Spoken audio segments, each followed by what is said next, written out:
Bismillahirrahmanirrahim. Assalamualaikum warahmatullahi wabarakatuh. Perkenalkan, saya Fitri Handayani, NPM 101119179. Dan pada kesempatan kali ini, saya akan sedikit menjelaskan tentang laporan keuangan. Tentunya pada kesempatan kali ini saya tidak sendiri, ditemani dengan rekan-rekan saya, yaitu Dira Fitriani dan juga Amelia Septiani.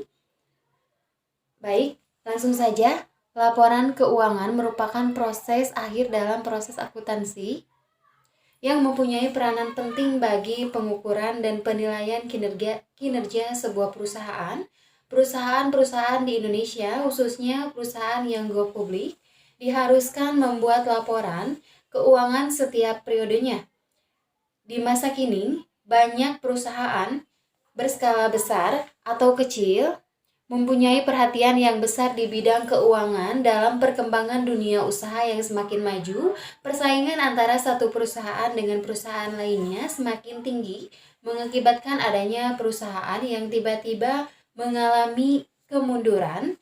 Oleh karena itu, agar perusahaan dapat bertahan dan bisa tumbuh berkembang, perusahaan harus mencermati kondisi dan kinerja perusahaan. Untuk mengetahui dengan tepat bagaimana kondisi dan kinerja perusahaan, maka dibutuhkan pula suatu analisis yang tepat tentunya.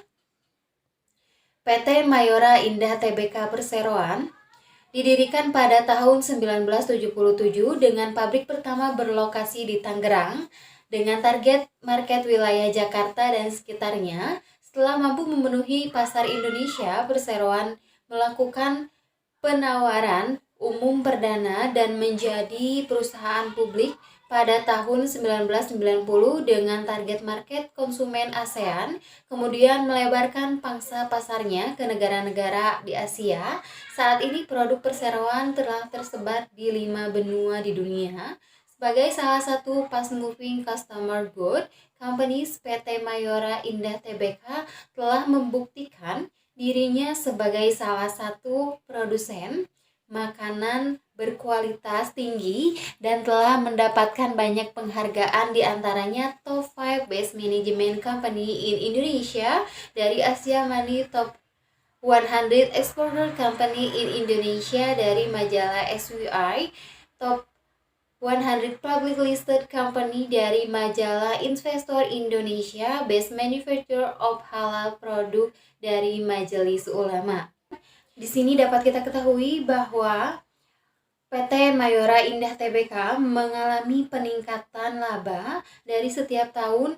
Contohnya yang tadi telah kami jelaskan, yaitu dari tahun 2019 mengalami kenaikan di tahun 2020, dan tentunya seterusnya akan seperti itu karena perusahaan PT Mayora adalah perusahaan terbesar yang go publik di Indonesia.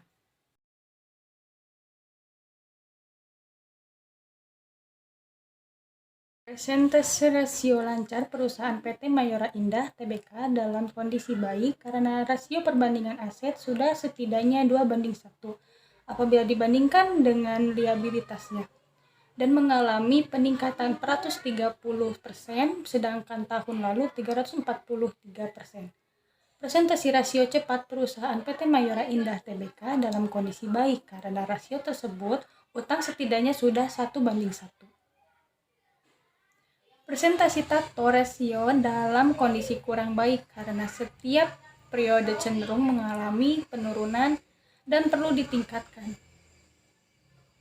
Presentasi debit to asset rasio juga menghasilkan hasil yang cukup baik, tetapi karena cenderung turun hasilnya perlu ditingkatkan.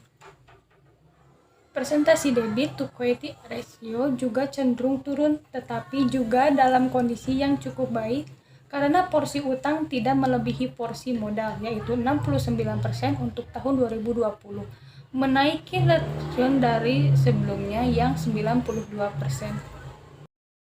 Di sini saya akan melanjutkan penjelasan dari rekan saya, yaitu Dira Fitriani. Persentase net profit margin dalam kondisi baik karena sudah melebihi 5%, yaitu 11%. Karena itu, perusahaan cenderung memperoleh keuntungan lebih besar dari beban pokok penjualan atas setiap penjualannya. Menurut Sulistiono, angka yang dapat dikatakan baik apabila lebih dari 5% atau 0,05. Semakin tinggi net profit yang diperoleh, maka perusahaan tersebut dinilai efisien dalam menentukan harga pokok penjualan. Presentasi return on asset dalam kondisi baik karena sudah melebihi 2%, sekitar 7%. Menurut Lestari dan Sugiharto 2007, angka ROA dapat dikatakan baik apabila di atas 2%. Nilai rasio antara keuntungan yang diperoleh perusahaan dengan penggunaan aktiva yang lebih dari 2% dapat menggambarkan bahwa kemampuan untuk mendapatkan laba bersih semakin tinggi dibandingkan aktiva perusahaan yang digunakan. Hal ini menunjukkan laba yang dimiliki perusahaan cenderung baik dibandingkan investasi dalam aset.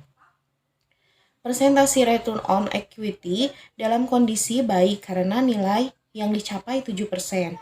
Nilai ROE meningkat setiap tahunnya. Hal ini berarti perusahaan sudah cukup baik dalam memaksimalkan penggunaan modalnya dengan stabil. Angka ROE yang semakin tinggi memberikan indikasi bagi para pemegang saham bahwa tingkat pengembalian investasi makin tinggi. Salah satu alasan utama perusahaan beroperasi adalah menghasilkan laba yang bermanfaat bagi para pemegang saham. Ukuran dari keberhasilan pencapaian alasan ini adalah angka ROE berhasil dicapai. Dicukupkan sekian video dari